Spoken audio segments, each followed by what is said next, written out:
Baik, kali ini kita akan membahas 7 peran Indonesia dalam perdamaian dunia melalui organisasi internasional. Di mana pasca Perang Dunia Kedua ternyata bukanlah sebuah awal dari perdamaian dunia, melainkan pemicu perang berikutnya, yang mungkin lebih dahsyat lagi antara dua kekuatan negara adidaya, di mana kedua negara tersebut mengklaim dirinya sebagai pemenang Perang Dunia Kedua, yakni Amerika Serikat dan Uni Soviet, atau yang biasa kita kenal dengan nama Rusia.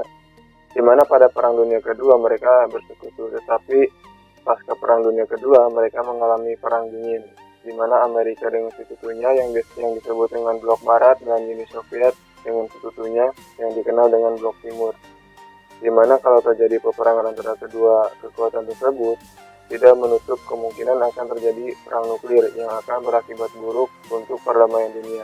Sehingga negara-negara di dunia dan negara Indonesia yang memiliki pandangan sama tentang perdamaian dunia selalu melakukan upaya-upaya agar tidak terjadi perang dunia berikutnya dengan ikut berperan aktif dan menjadi pelopor berdirinya organisasi perdamaian di dunia.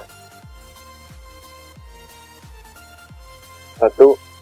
Peran Indonesia dalam PBB atau Perserikatan Bangsa-Bangsa, di mana PBB adalah organisasi internasional yang didirikan pada tanggal 24 Oktober 1945 untuk mendorong kerjasama internasional. Pada saat didirikan, PBB memiliki 51 negara anggota, yang saat ini terdapat 193 anggota.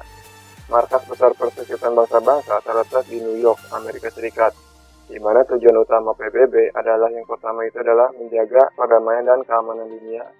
Terus yang kedua, memajukan dan mendorong hubungan persaudaraan antar bangsa melalui penghormatan hak asasi manusia.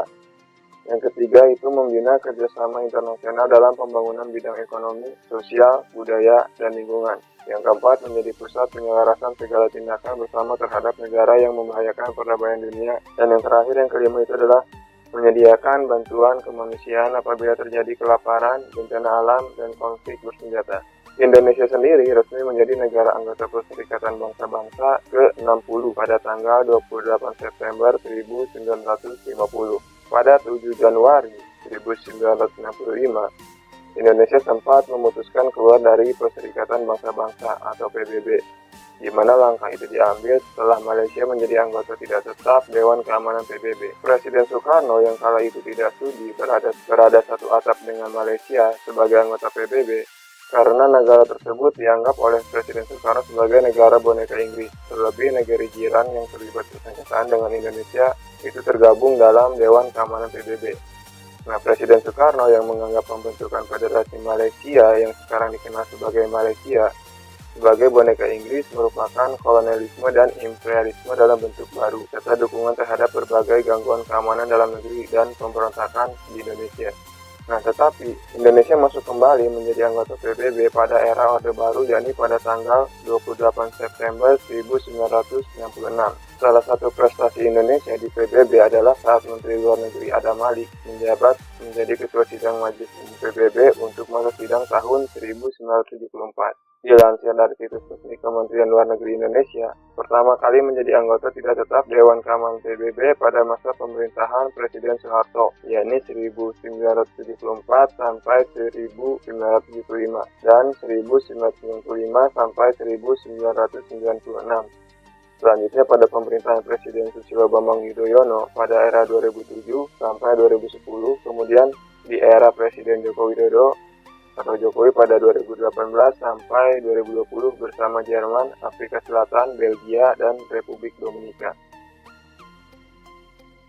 Yang kedua, peran Indonesia dalam Konferensi Asia Afrika. Konferensi Asia Afrika didahului oleh Persidangan Bogor pada tahun 1949. Persidangan Bogor merupakan pendahuluan bagi Persidangan Kolombo dan Konferensi Asia Afrika, di mana Persidangan Bogor kedua diadakan 28 sampai 29 Desember 1954. Konferensi tingkat tinggi Asia Afrika atau biasa disingkat KTT Asia Afrika, kadang juga disebut Konferensi Bandung, adalah sebuah konferensi antara negara-negara Asia dan Afrika yang kebanyakan baru saja memperoleh kemerdekaan. Saat diselenggarakan oleh Indonesia, Myanmar, yang dahulu dikenal dengan Burma, Sri Lanka, terus India, dan Pakistan, dan dikoordinasi oleh Menteri Luar Negeri Indonesia Sunario. Pertemuan ini berlangsung antara 18 April sampai 24 April 1955 di Gedung Merdeka Bandung. Indonesia dengan tujuan mempromosikan kerjasama ekonomi dan kebudayaan Asia Afrika dan melawan kolonialisme dan neokolonialisme Amerika Serikat, Uni Soviet, atau negara imperialis lainnya.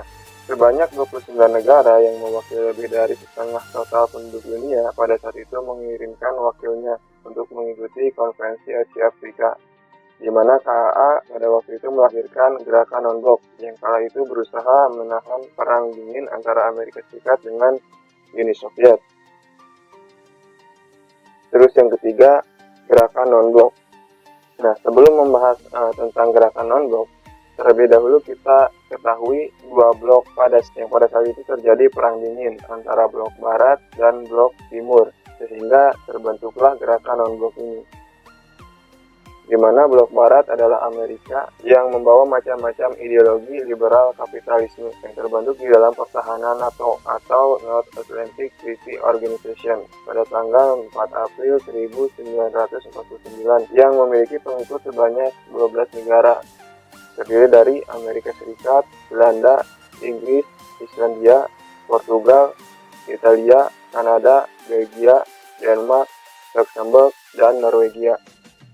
Sementara blok timur adalah Uni Soviet yang sekarang kita kenal dengan nama Rusia, yakni negara yang membawa ideologi komunisme, yang kemudian membentuk badan organisasi untuk menyaingi keberadaan NATO. Organisasi tersebut bernamakan Pakta Warsawa.